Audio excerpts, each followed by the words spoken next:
Hi guys, thank you for watching last week's video. I hope you enjoyed it. I enjoyed having my boyfriend Miles on my channel.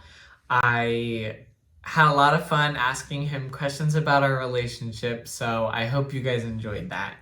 This week, I wanted to take a quiz from Quiz Grizz called Graphic Design Trivia.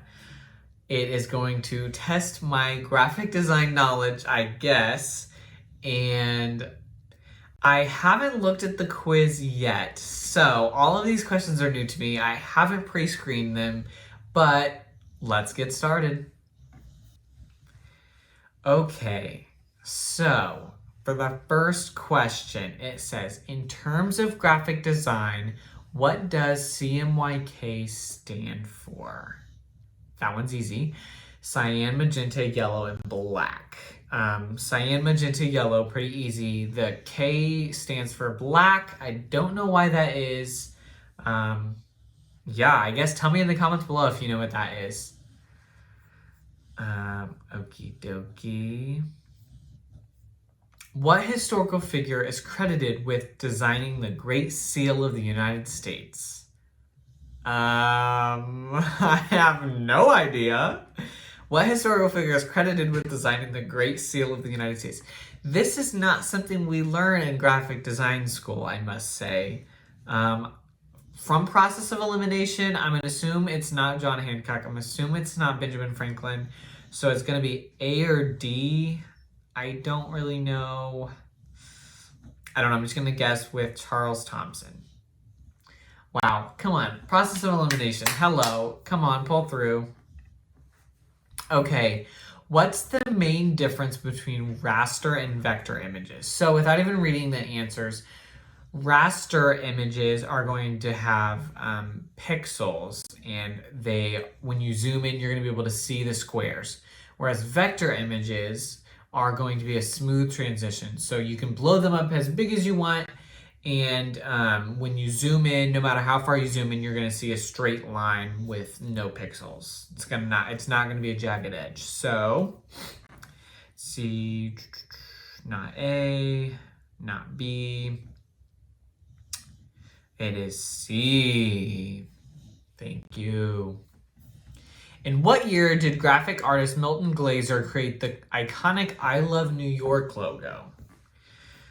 Okay, so I didn't know this was going to be a history quiz, but here we are. So let's see. In what year did graphic artist Milton Glaser create the... I have no idea. I'm just going to guess 76. Listen. This is why they pay me the big bucks. I don't know. Okay, thank you. 4 correct already. 4 out of 4. I know. I'm great. I'm perfect. Whatever. The elements or principles of visual design serve to create aesthetically pleasing imagery. Which of the following elements involves placing two colors with perceivable differences side by side to make an image pop?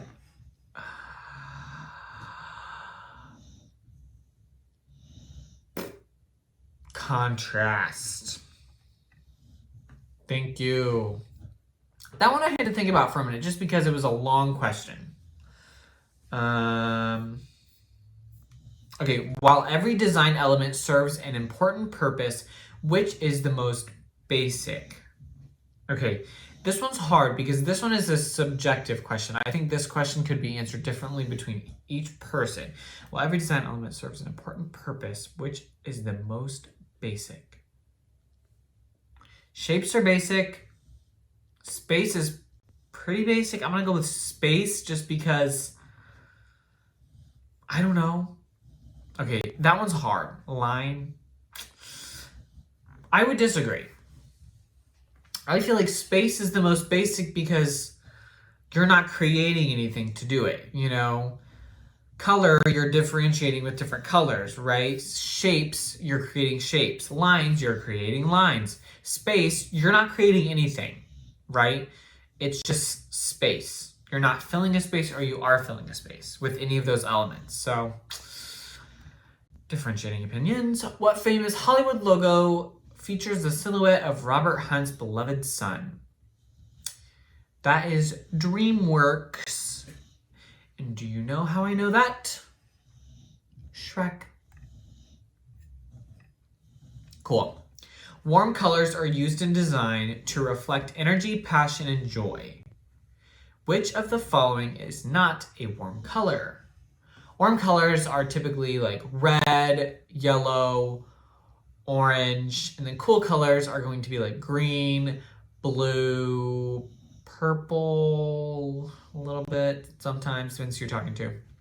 So answer is green. Which color scheme is best reflected by the image shown above? So it looks like it's just shades. Triadic, that's not right, because if you're looking at the color wheel, right, triadic is going to be 3 different points. Split complementary is not right, because you're looking at one color on the color wheel, and then you're splitting it straight across, and you're splitting that, right? So it's going to be 3 colors also. Monochromatic could be right, because it's just different shades of one color. Analogous, I don't remember what that means. So I'm going to go with monochromatic. Cool. I can't remember what analogous means, but I guess put in the comments below if you know. Which of the following is not a key step in the graphic design process? Define, create, test, and socialize. Okay. Okay, so obviously in the design process, you need to define what the issue is. You need to create a solution, and you need to test the solution. So socialize. That one's weird. I could have made this quiz a lot harder, but whatever. What does the technique known as kerning do in a design? Adds brighter colors, adjusts the spacing between characters, creates a pixelated image, makes the image larger. I don't know why I just started reading all the answers to you, but cool. Okay, so kerning, that is when you're doing typography, and that means you're adjusting the space between characters. The unmistakable Nike swoosh logo is among the most valuable and recognizable logos in the world. It was designed by Carolyn Davidson in 1971 and inspired by the Greek goddess of... What is it? What is Nike? Nike is a Greek goddess of... It's either victory or air. I think it's air. Maybe it's flight. I think it's flight. God damn it. Victory. Okay. All right. It's okay. It's okay. Who is regarded as the first graphic designer? Okay. Here's the thing. Also subjective. You can consider graphic design. There are so many subsets of graphic design that you can't put, I don't think, for me personally, I don't believe that you can put, you can't say who the first graphic designer was, but I don't know. Milton Glaser has been talked about in this, so I'm assuming they're biased, but no, that's wrong. So William Addison Dwiggins. Let's see. William Addison Dwiggins first used the term graphic designer to describe himself in the 1922 essay of New Kind of Printing Calls for New Design. Upon this publication, he became well known as the first official graphic designer. Okay. I go with that because they need to not say first official graphic designer. They need to say first self-identified graphic designer, right? Good. Glad we're on the same terms. What is the term used to describe the combination of visual weight and direction used to direct the movement of the human eye through a design? That would be compositional flow. Cool. What is the most important goal of a graphic designer? Okay. This quiz is so subjective, and I know I keep reusing that word, but it's going to be different to everyone, right? It's going to be individualized. So let's see what they want to say. Efficiently communicate a message, make a stunning piece of visual art, impress the clients, create an image that makes people feel good.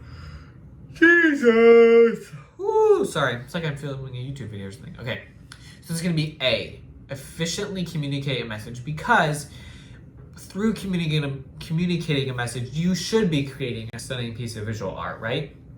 You should be impressing the clients. You should be creating an image that makes people feel good. So all of those things should be wrapped up into efficiently communicating a message. In order to be printed clearly, an image should have a resolution of 300 dpi. What does dpi stand for? DPI stands for dots per inch. So that's how many dots are going to be printed per inch. Okay, so if it's 300 dpi, you're gonna have 300 dots in that inch square. In terms of graphic design, how do you achieve rhythm? Another subjective question. Thank you. By creating fluid movement with color, by making the design sing a song. Oh, Jesus Christ. By repeating elements of a design, by mirroring the image. By repeating elements of a design. A tetradic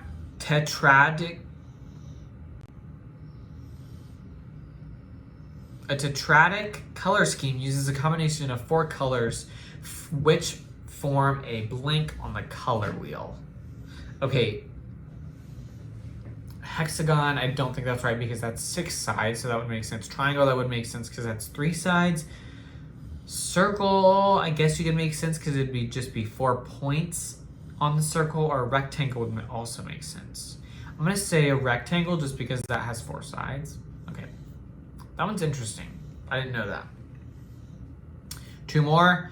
Which of the following is not one of the 3 basic types of shapes used in graphic design? Geometric, organic, abstract, and realistic.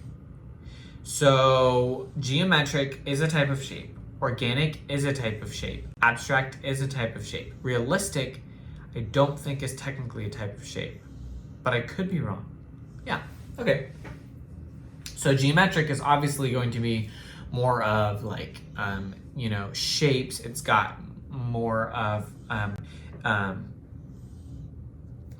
it's just more made up of shapes, right? Is a geometric type of shape, which makes sense, and I'm being contradictory. But organic, that's just going to mean it's more flowy, right? And it's going to be more, I don't want to say it's not more realistic, but it's mimicking something, right? It could be nature, it could be whatever. Abstract is exactly what it sounds like. It's not really shapes, it's not really organic, but it's just this kind of form that exists. I think this is the last one. Which design element is related to the surface quality of the composition? Which design element is related to the surface quality of a composition? Color, texture, balance, and sound is related to the surface quality. That's going to be texture, right? Surface quality. Okay, cool. Boom, let's view my results. Skip. I passed. I'm a graphic designer. Woo! 17 out of 20 correct. I would say that's pretty good. Obviously, obviously a lot of those questions were subjective, and some of them were about history, which didn't make sense, but I think sometimes it's good to learn about your graphic design history if you're a graphic designer. I know there are some graphic designers that are completely graphic design historians, so more of a art history type of graphic designer rather than a, sit down at your computer and design something in Illustrator, right? I hope you guys enjoyed the video today. I didn't really have a lot of ideas to come up for today's video, so I thought this would be kind of a fun thing to go through and know that you don't have to be perfect and I don't have to be perfect. No one is absolutely perfect, so even the best graphic designers are going to miss some of these questions because it's hard to be perfect in every category, right? Like I was saying earlier, graphic design has so many subsets. So it's hard to be perfect in all of those, graphic design history, web design, typography, there's a lot of subsets of graphic design that no one is perfect at all of them. So that's why a lot of people focus on just one subset. And I think this quiz shows you that, showing that graphic designers pull from a lot of different categories, and especially when you're in design school like I am right now, it's kind of hard to delve into exactly what you want to do and hone in on that one thing, because you're trying to do a million different things at once and focus on a million different things in multiple different classes at once. So I hope you guys enjoyed the video today. I enjoyed going through the quiz. You should take it on your own. Take a different one to see what you guys get, see how you guys do. And tune in next week for next week's video. Don't forget to like, comment, and subscribe.